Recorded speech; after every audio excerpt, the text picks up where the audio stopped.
संतांची संगत फक्त 5 मिनिटाची झाली आणि वाल्या कोळीचं नशीबच बदललं. संतांची भेट होणं काही सोपं नाही. बहु अवघड आहे संत भेटी, बहु अवघड आहे संत भेटी. परी जग जेठी करुणा केली, परी जग जेठी करुणा केली.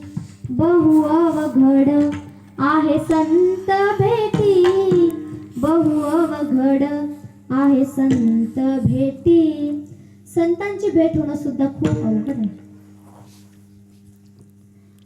वाल्या कोळी कशामुळे तारला तर नामस्मरणामुळे तारला. मग काही साधकांनी प्रश्न केला, नामस्मरण केल्यानंतर तुकोबाराय काय होतं? मग तुकोबाराय म्हणतात त्याने आपल्या चित्ताला समाधान प्राप्त होतं. आपलं अस्थिर झालेलं चित्त स्थिर होतं आणि आपल्या चित्ताला समाधान प्राप्त होतं. जर आपल्या चित्ताला जर समाधान प्राप्त करायचं असेल तर देवाचं नामचिंतन केलं पाहिजे, नामस्मरण केलं पाहिजे. कारण माणसाचं मन खूप चंचल आहे, खूप चपळ आहे. त्याला जायला न्यायला वेळ लागत नाही.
चपळ जाता येता न लगे वेळ. माणसाचं मन खूप चंचल आहे, खूप चपळ आहे. कशावर जाईल सांगता येत नाही.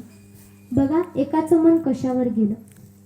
नवीनच लग्न झालं होतं आणि नवीन लग्न झाल्यामुळे वडिलांनी तिला भेटवस्तू म्हणून बकरी दिली.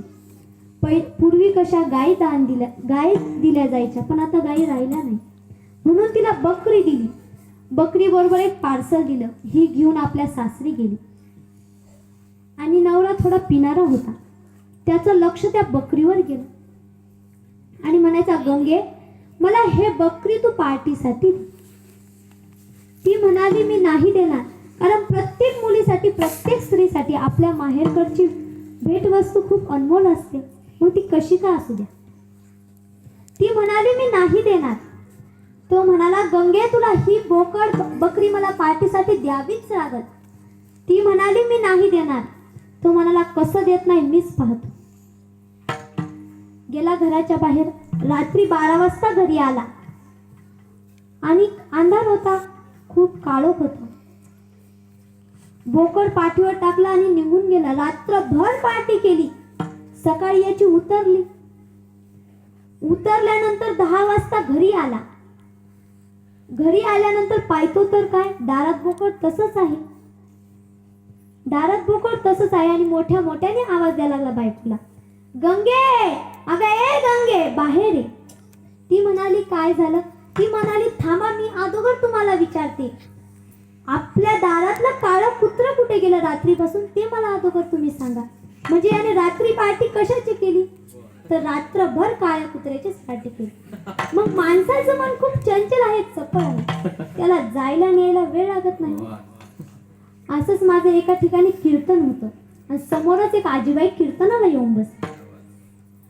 कीर्तनाला येऊन बसल्या तर बसल्या आणि माती उकरत बसल्या. पूर्ण कीर्तनात मातीच उकरत बसल्या. कीर्तनात काही लक्षच नव्हतं. मी म्हटलं यांना कीर्तन झाल्यानंतर नक्की विचारत. कीर्तन वगैरे संपलं, दर्शन वगैरे घेणं झालं. मी त्या आजीबाईंकडे गेले आणि म्हणाले, का हो आजीबाई, पूर्ण कीर्तनात तुमचं लक्ष नव्हतं, तुम्हाला काही टेन्शन वगैरे आहे का?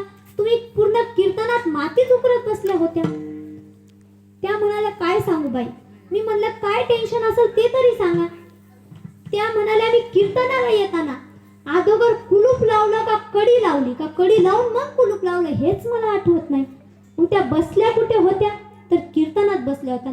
लक्ष मन कुठं होतं? तर घरी होतं. मग माणसाचं मन खूप चंचल आहे, खूप चपळ आहे. त्याला जायला न्यायला वेळ लागत नाही. आपल्या जर एखाद्या गोष्टीत चित्त नसेल तर ती गोष्ट व्यर्थ जाते. चित्त नाही नामी तरी ते व्यर्थ.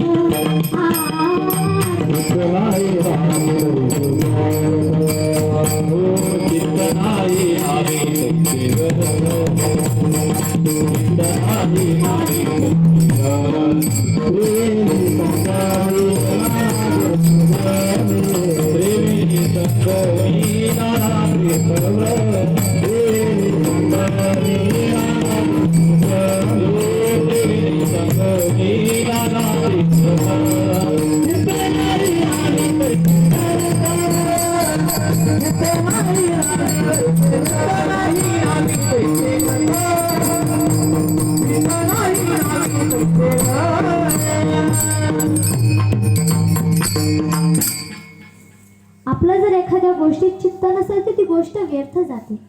मग काही साधक तुकोबारायला म्हणाले, का हो तुकोबाराय, तुम्ही आम्हाला म्हणतात भजन करा, तुम्ही करतात का?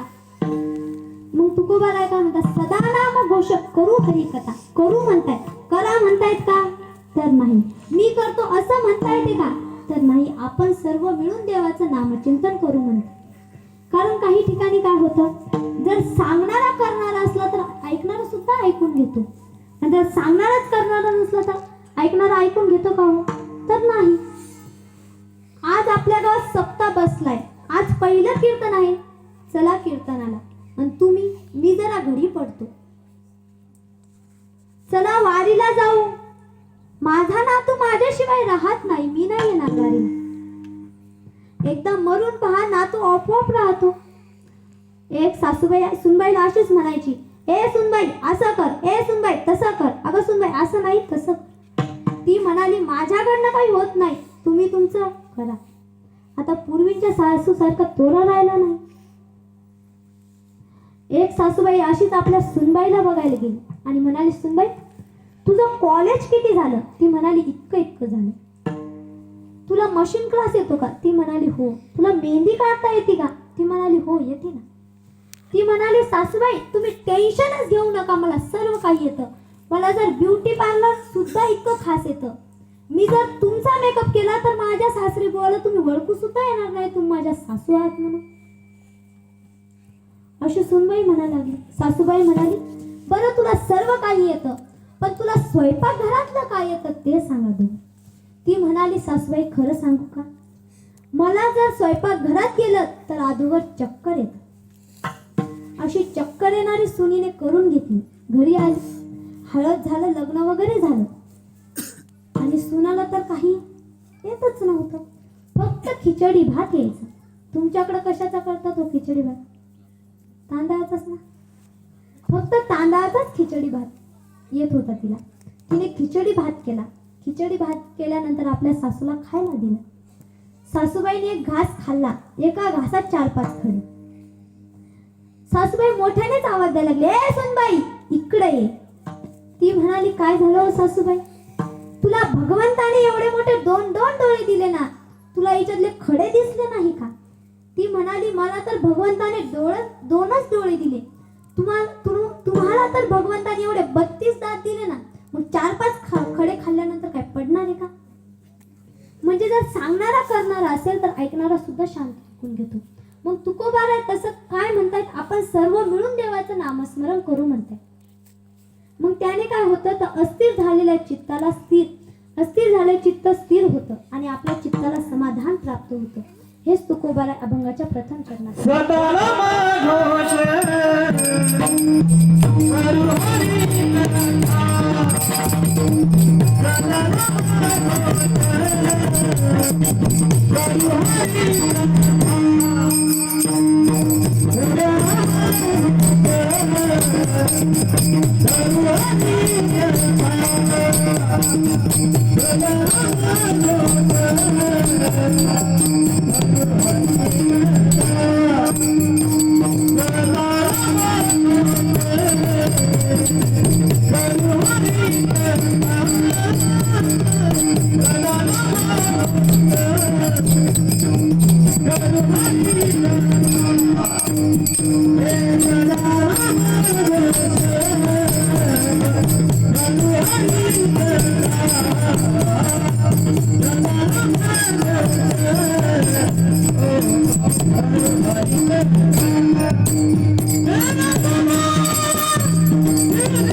सर्व सुखाल्या सर्व सुखाल्या